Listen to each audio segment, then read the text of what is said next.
Worked on my saws a couple days ago, kind of got them tuned up a little bit. I was going to change the chain on my Husky 372 here, and after I got to looking at it, sharpened it, I decided not to. Figured it was good enough for what I needed to do with it. Well, yesterday we took the saws out. Yesterday afternoon my son came over and we took the saws out and cut down a couple of the trees that we selected to make lumber out of. Cut them up and made them into logs. This saw did okay. My 372 did okay, but then towards the end there, the chain was getting pretty tired. I sharpened it once out there, and it's ready for a change. So I decided I was going to go ahead and change it. Took the chain out, and my chain tools out, and I got my bar grinder out. So I'll true up the bar while I'm at it, while I'm doing everything else. But first thing I'm going to do is work on my son's saw. Limbing those big trees, those big limbs that can get kind of hard on the chain. It doesn't take much to put it in a bind and to knock your chain off, and that's what happened. Fortunately, he'd gone through most of the day, or most of the afternoon anyway, before he knocked it off, and we didn't have any tools out there to fix it. So that's what I'm going to do now. I'll fix that for him. Well, it's cold out there today. It was cold out yesterday. It was 20 degrees out while we were working, which was kind of nice. It was dry, and it was nice overnight, but it dropped down to probably about 10 degrees last night, and then it didn't warm up much today. But we were going to go out again today and cut some more trees down, but the wind started blowing. We got a high pressure area build up on the other side of the mountains from us in Canada, and that holds the moisture off here and gives us good weather.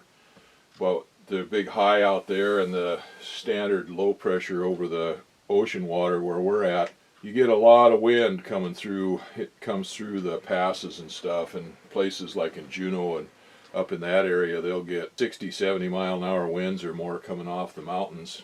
And we have the Stikine River just down here below us, and that's just a big funnel that the wind just comes gusting out of there. So anyway, it's blowing. I don't like going out in the woods doing anything. I don't like going out in the woods, period, when it's blowing. It's dangerous out there. You never know when a tree's going to come down, but a branch or something like that can come out of a tree and do just about as much damage as a tree coming down on you. But it's foolish to be out there trying to fall timber in the wind. In fact, I think there's a couple of songs about that. Don't fall timber on a windy day.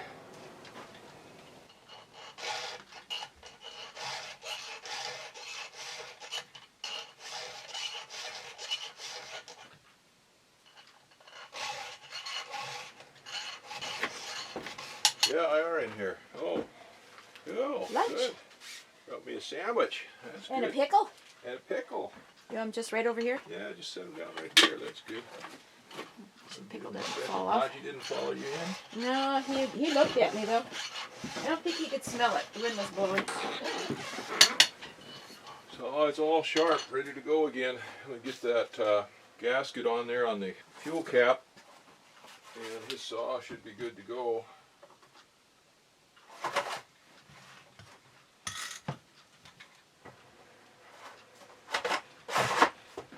There we go.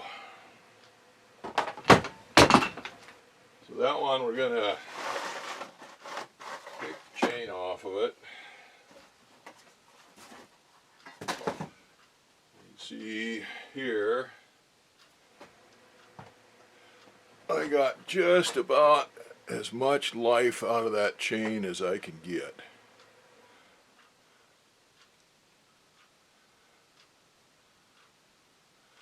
Well, I guess it's time to get a new one. I guess I should have wrote down how many links on that chain the last time that I replaced it. It's been a couple of years ago now, and I forgot. Now I need to lay it out here and count the links.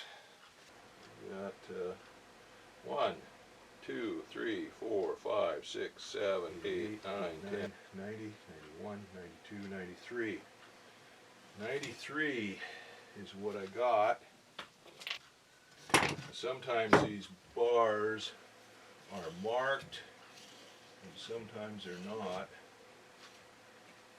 Yeah, it says 93 drive links on there. Okay, so that's right. So I'm going to stop here and have a little bite to eat before I continue on. And hopefully this finger will dry up a little bit. I'm leaking blood all over everything here. Well, Haji and I split a ham sandwich. He wouldn't drink the Coke or eat the onions, but he wanted his share of the sandwich. And he decided it was time to go back out on guard duty, so I guess it's time to get back to work here. Got a piece of electrician's tape and stop the spurting out of my finger, so we're ready to go back to work, and we're not going to be spilling blood all over the place. Well, I got 93 is right there. Well, I've got this chart on my bench. You can get these. They should give them away, but they cost quite a bit. I don't think I paid that much for this one, but I don't remember now. I've had it for a long time. But it fits on the bench here. Put a nail down on that end, measure out so far, stick that down to the bench. And then it's got an indicator on here for how many teeth. And it's got for 1/4 inch, 325, 3/8, and 404. And on 1/2 inch too, up there on the top it's 1/2 inch. So, alright, I got the wrong one there. I got to clean all the crap that accumulates on my bench up there. There we go, 93 is way, yeah, here it is. There it is, there's 93. Now they actually have a tool, a spinner that you can get to, a mount of course, that you can get to put these rolls of chain on to unroll them. And if I was doing chains all the time, I might get one of those, I don't know, but it seems like kind of a unnecessary expense. I'm going to take this out, hook it on that nail down there, and then just unspool.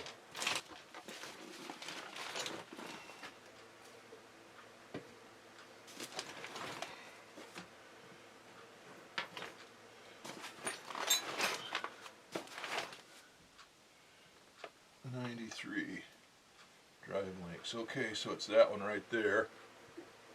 Let me get something to mark that with. Now I got to get my chain breaker out and set up, and I did have holes to bolt that down to, but I resurfaced my bench and I didn't ever put them back on there, so let's see what we can do here now about breaking that chain.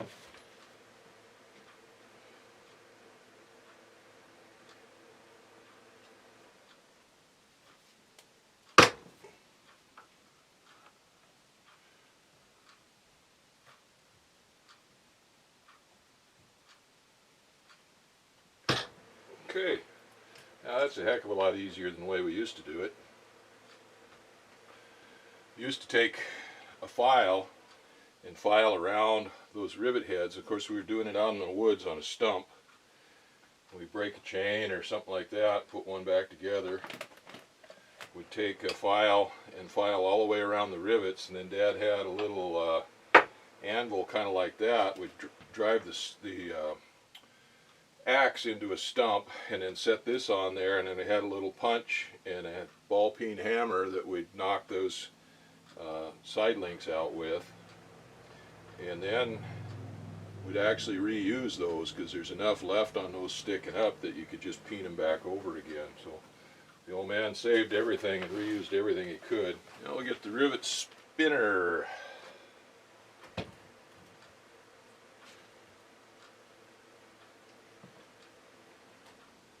Turn it around the other way. You got to spin the rivets on there. Now again, that we used to put those on the head of the axe for an anvil, and then put those together, and you'd have to try to hold it together while you took a ball peen hammer and peened those rivets over. So this is a heck of a lot easier.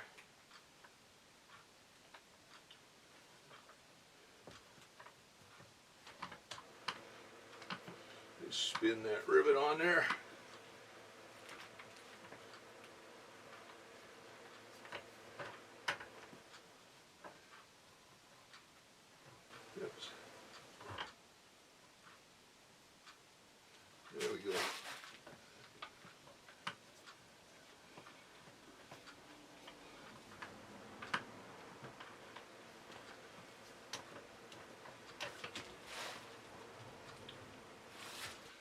Alright, there's a new chain made up for that. That one, the teeth look a lot better on.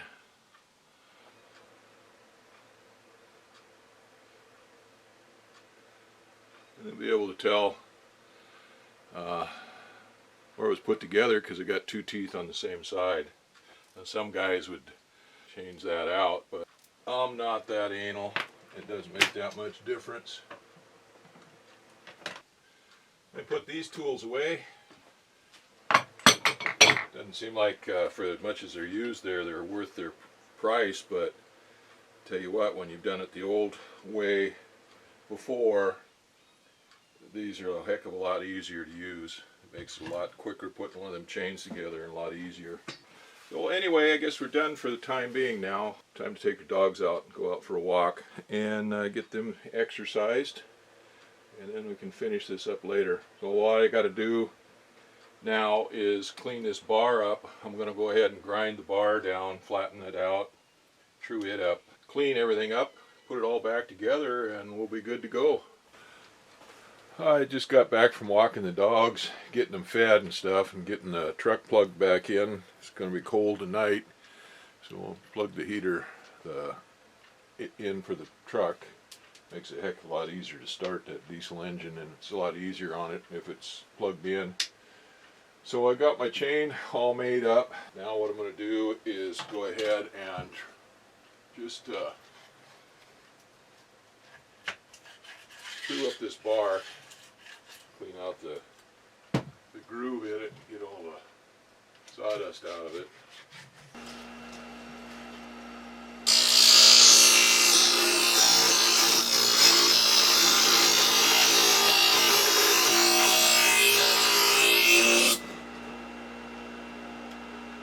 And that trues those rails up. These aren't too bad a shape. There's a spot here that's low, chip out of it out here on the tip.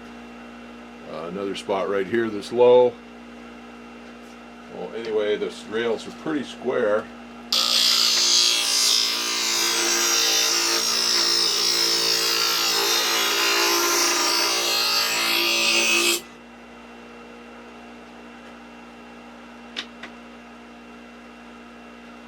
Take one more pass. I got one rail right here that's a little bit lower than the other one.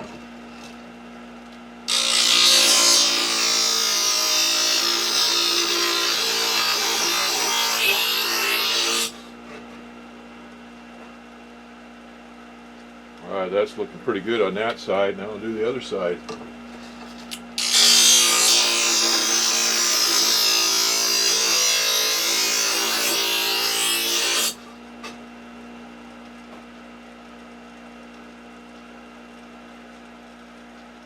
Got a couple spots on there.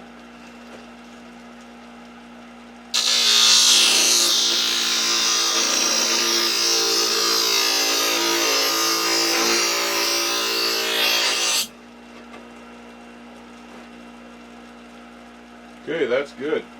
Now I got the bar rails trued up. That raises a burr on it, and using it raises a burr on it.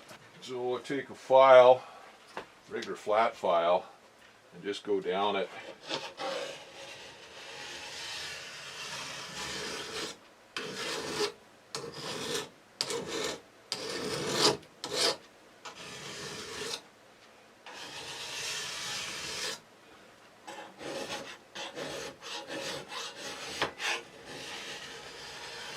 And just deburr that edge. Okay, that bar is trued up.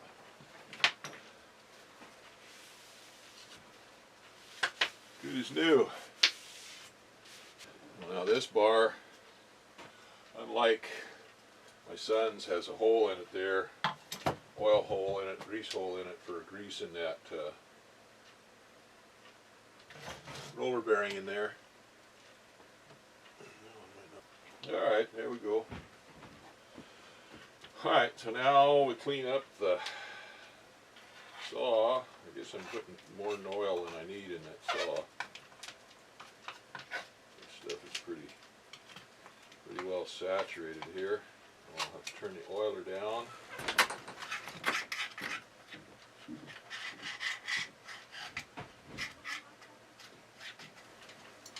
Okay, you gotta admit that's a heck of a lot easier. In the old days we had to use a puller to pull the sprocket off with. Alright. I'll put that on there. One right on there. Something must be wrong.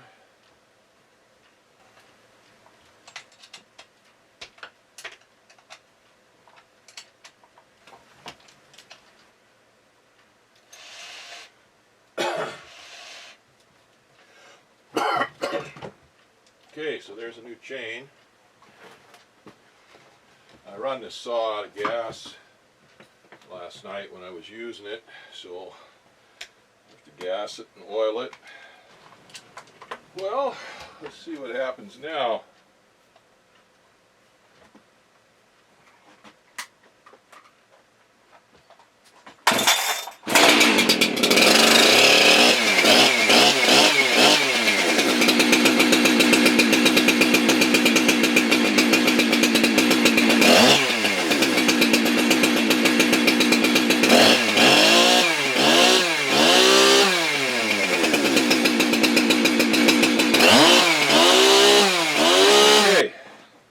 That's what's going to happen with a new chain.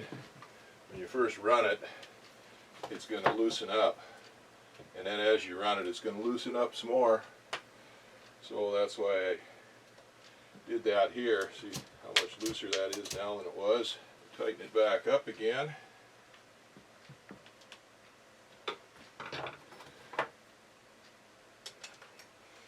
That much is good to go now.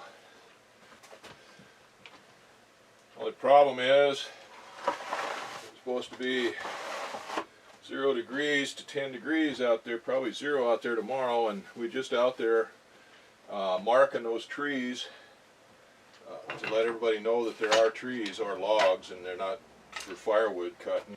And it's blowing about 25 or so out there, and it's about 12 degrees, so it's kind of chilly.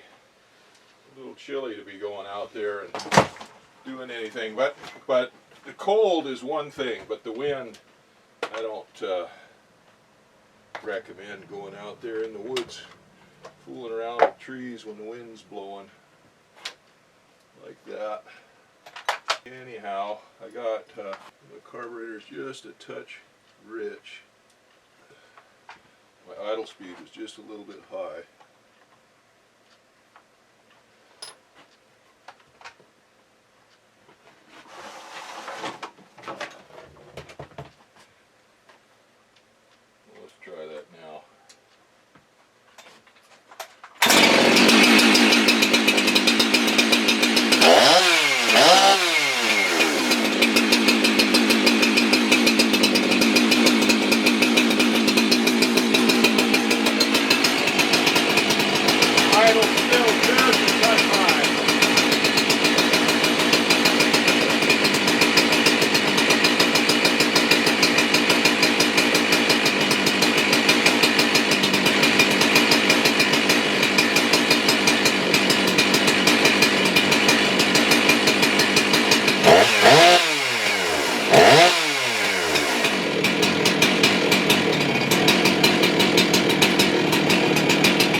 Want the idle set so that the chain doesn't turn when it's idling. So anyway, that's better.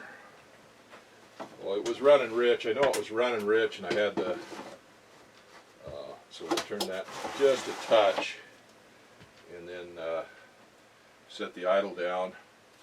And I set my oiler down, so I'm getting oil out of it. I can see that it's oiling good. So that's good. That's done. Saw projects are done for the time being. I